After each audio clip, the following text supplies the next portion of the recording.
I already have yarn barf. It's gonna yarn barf. So here's the first indentation. It looks like butt cheeks. And ta-da! Hi everyone, and welcome back to my channel. Happy fall. Today we're going to be making a fall themed crochet item. I have my yarn right here. I have been desperately wanting to get rid of this yarn. It's from Daiso. It squeaks when you work with it, and it's not my favorite. So I wanted to find something that I could use this yarn for. And when I was making my video about 20 crochet patterns for fall, I'll insert it right here, I came across this pumpkin plushie pattern online for free, and so I'm going to follow it using this yarn. It's a very cute, simple pumpkin. I'm hoping to make maybe one or two and put them on my couch for some fall vibes, and I think it'll be perfect.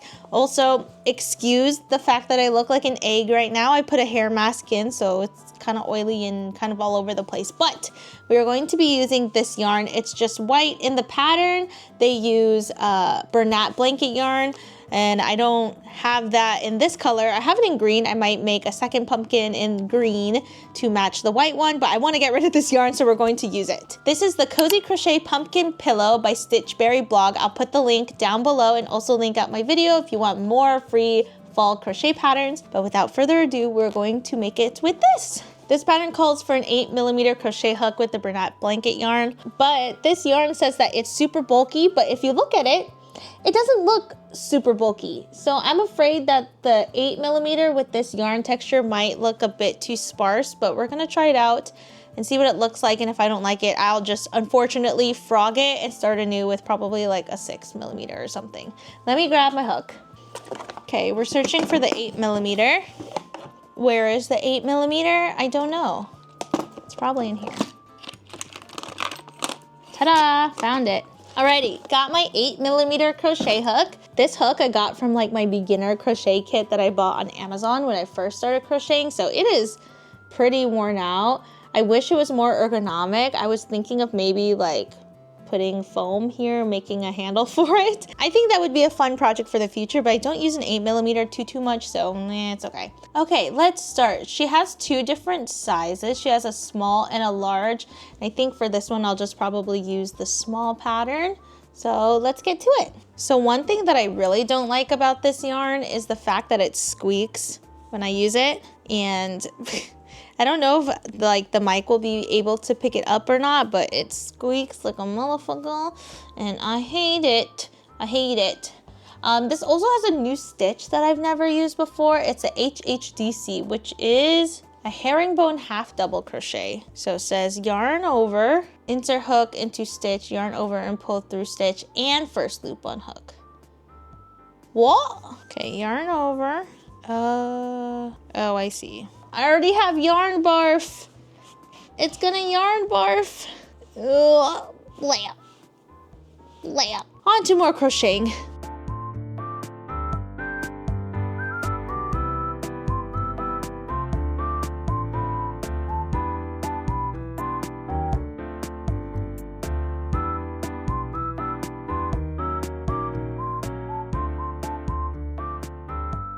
Hi everyone, it's the next morning. I had to take a break because my wrist flared up again. I got mild, actually it was pretty bad, wrist pain. It's actually like right here in like the meat of my thumb, but I think I may have been just going a little too hard on the pumpkin, and that's my bad because I think I was only working for an hour and a half, maybe 2 hours, and I got done almost the entire thing yesterday, and then I stopped. I purposely stopped myself because my wrist started to flare up, but I want to finish this. And I know it's probably not like the smartest idea, but I'm literally almost done. I am on row 20, ta-da. I'm on row 20 and there's only 22 rows. So I'm like, oh, I finished row 20. So I only have 2 rows left and I'm like, you know what? I can finish it. Also, part of me feels like it's because this is not an ergo hook. When I crochet this long with one of my ergonomic hooks, it doesn't flare up like at all. So part of me is like, maybe it's because this is not an ergo hook. Anyway, I'm at the point in the pattern where I can stuff this. I have my stuffing here, and I'm going to make a very conscious effort to stop when my wrist starts to flare up and to take breaks. That's an issue I have. I don't take breaks. I just keep going and going and going because I get like addicted. And before I know it, everything hurts. So to avoid that, I'm gonna like maybe take a break every 30 minutes of crochet, which seems absurd when I think about it because I'm not used to doing that, but that's fine. I already know that this pumpkin is gonna take so much stuffing. I can stuff pumpkins. This doesn't hurt my wrist at all. Okay, stuff. Okay, I think I wanna make it plushier than this. Man, this is gonna take up so much stuffing. This is like the whole bag. R.I.P. Is this cute? Is this giving pumpkin or is it giving circle? It's giving circle a little bit. I'm gonna try to finish this up and I will return back with an update. I will let you know if my wrist flares up. Also, I got a bunch of the stuffing stuck to the Velcro. This is gonna take me forever. It will be fine. I just got to go slow. Okay, that wasn't that bad. I went very, very slow. It says to leave a long, all capital tail for sewing.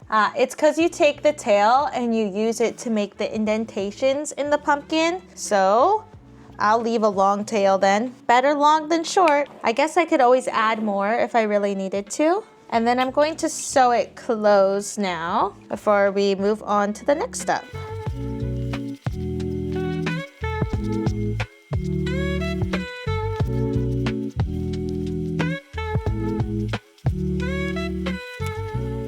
Okay, so I finished up making the pumpkin, sewed up the bottom.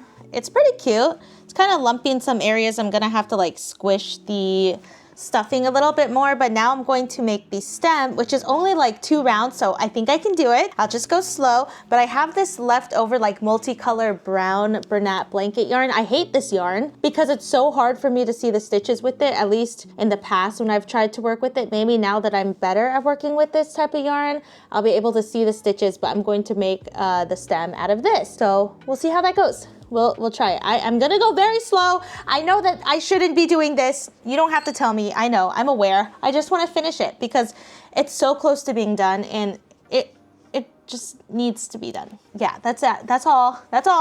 I know it's bad. I promise I will stop after this. Alrighty. Okay, I have the stem. It's like multicolor brown, and then I have the pumpkin, and it says the next step is to make the indentations. I took off my little wrist wrap because it was getting annoying. It says to make indentations, insert needle through bottom center and pull through top center to make a total of 6 indentations. This is kind of hard. The pumpkin is a little thick. I'm pretty sure you just keep going from the bottom through the center and you just keep threading it, but leaving these on the outside. I'm pretty sure. So let's try to make our first indentation and then we'll make the remaining 5. I'm trying to figure out how to make this indentation tighter because it just looks like a string on the outside. There we go. I'm getting it. So here's the first indentation. It looks like butt cheeks or kidney beans. Whatever floats your boat.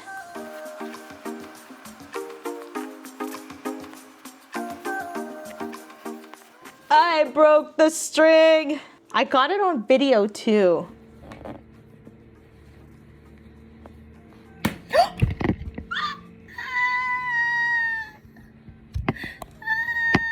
Like I was filming a footage for the short and the string broke. I pulled too hard. This is why they invented magic knots. Yep, note to self. Will not pull so hard. I have 4. I have 2 more indentations to go. Fixed it. You can't even tell. This is the pumpkin with the 6 sections. It might be hard to see on camera just because it's all white, but it does look sectioned off and pumpkin-like. I'm kind of obsessed. But anyway, the last and final step is to put the stem on. And I believe that's it. I really wanted to make a second pumpkin, like the larger one, because I have this like dark green Bernat blanket yarn that I think would look very, very nice. But because my wrist is flaring up, 'tis not a good idea. I don't think it'll be a good idea. I might make it at a later time once my wrist stops flaring up. Okay, I'm gonna push this through the end, bring it up here, cut off excess. I already tied it up at the front. Ta-da! Here's the pumpkin. Do you guys think it would be cute to add a leaf?